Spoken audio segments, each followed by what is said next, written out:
JD. 1-0 win at home today. It's a big 3 points. We were made to wait with 17 minutes of added time that we had to see out, but it's a fantastic result for us. Thoughts? Yeah, brilliant result. A team that is obviously very well established.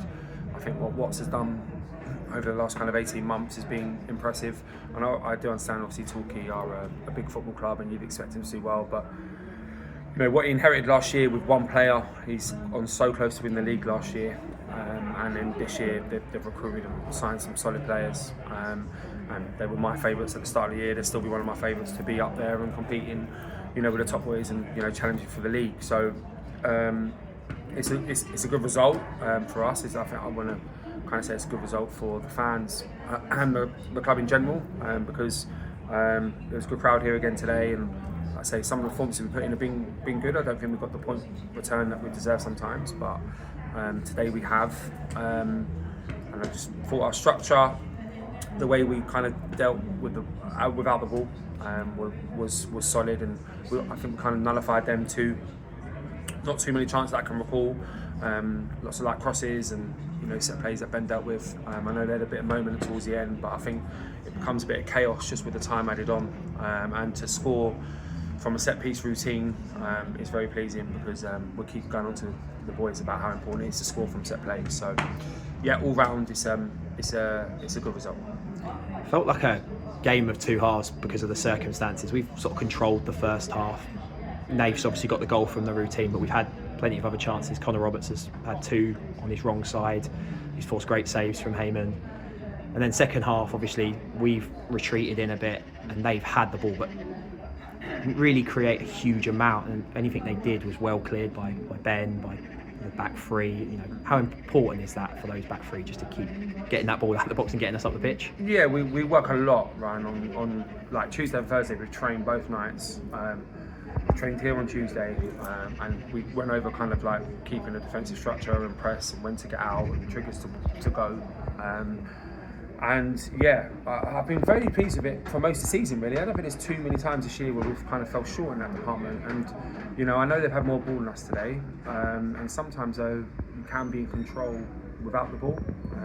I thought for large parts of the game we probably was in quite a lot of control, and we know they've got good players and they can manipulate the ball and they can handle the ball really well. So sometimes you have to accept that and just work out a plan to, you know, get up to the ball when you can. And you know, like I say, we've worked on that Tuesday, Thursday. We've watched quite a few bits of them, what we thought they would do, and yeah, today it's come off. It doesn't always come off, but today it has come off. And I agree. I think equally, I think we created, you know, through opportunities, maybe not through free-flowing football, but you know, from second phases, from contacts, and you know, I think Hammer's made a couple of saves there, and we've nearly got in the second half as well. So yeah, it's worked today.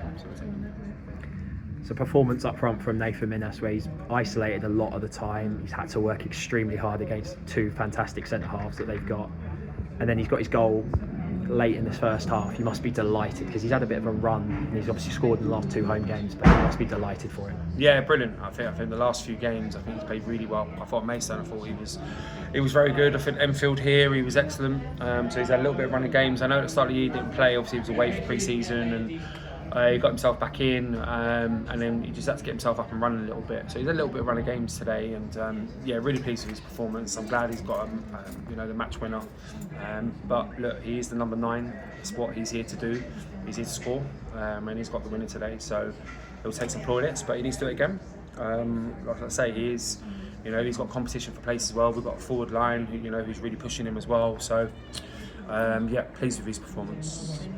Some fantastic performances all over the park today. We mentioned them already, but the back three have come under a bit of an onslaught in the last half an hour, I guess, including the added time. They've just cleared everything. Like, they've not missed a single header at any point in that last 20 minutes. You must be delighted with that. Yeah, really good. I thought Goody was excellent. I thought Goody really does give, because he's so aggressive with his starting position. I thought he took up a couple of good positions in the first half as well. So it just kind of helps when balls go in the box, and even when you're delivering, if you know a keeper's aggressive with his starting position, you know, puts him off a little bit. So he was great, and then yeah, we had to deal with a lot of kind of contacts towards the end, and the game was a bit of mayhem, really, wasn't it? It was a bit of chaos. That was influenced from a fourth official's decision to add 11 and then to add 4 more minutes onto that, to then add 15, which I thought was crazy at the time, and the game became chaos, and so the boys dealt with it very well. Another player that stood out today on the right hand side was Josh Adai. He's been fantastic in recent weeks. I think it's back-to-back man of the match performances for him now. You must be delighted because he's come in from a lower level and he's settled in straight away in the National South. Yeah, he's got huge potential, young man. Great kid. Really, it's a joy to kind of manage and coach. His attitude has been spot on since he's come in. Had a really good run at games, and then we took him out for a couple to let him breathe. He's had his second run of games now. He's adapting to the level. He's still got coaching points that we've spoken to him about, just his positional awareness and defensive responsibilities, which he needs to obviously come to the party with, which he's slowly getting there with. But he played well today. It was definitely a kind of outlet for us, and he had a couple of threatening moments there. But I have said to him, if he's going to play in that position, he does need to have goals and assists into his game. It's something that we keep going on to him about. Because if he's getting into the box 5, 6, 7 times, we need him to produce like the other boys. So pleased with his performance. But yeah, there's a long way to go. So I'm sure we'll keep his feet on the ground. We stood here after the Torquay home game last season feeling deflated. We'd fought really well, a great performance, and then conceded a dagger of a winner, I guess, for them in the 97th minute. Bit nervous in added time today that history might repeat itself? Yeah, a little bit. That was a kick in the teeth last year, it really was, because we played so well with 10 men, and then they produced a bit of quality, which I think that is the problem when you come up against sides like Torquay in this division.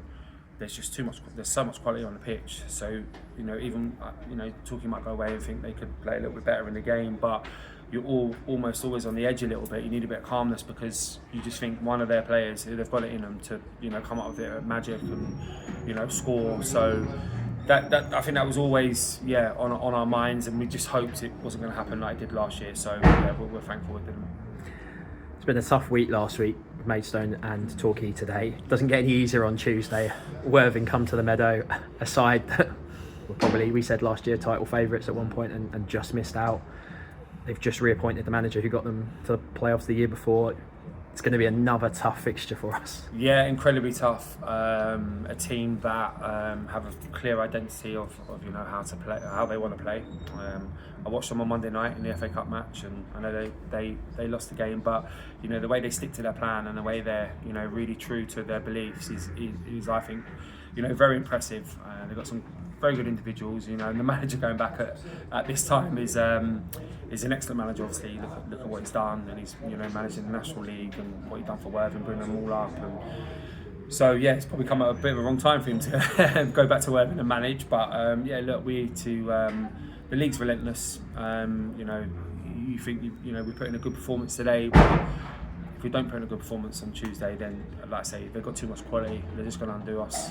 So we need to recover and make sure we get a plan together for Tuesday, because like I say, if we don't, then it's a team that could definitely hurt us.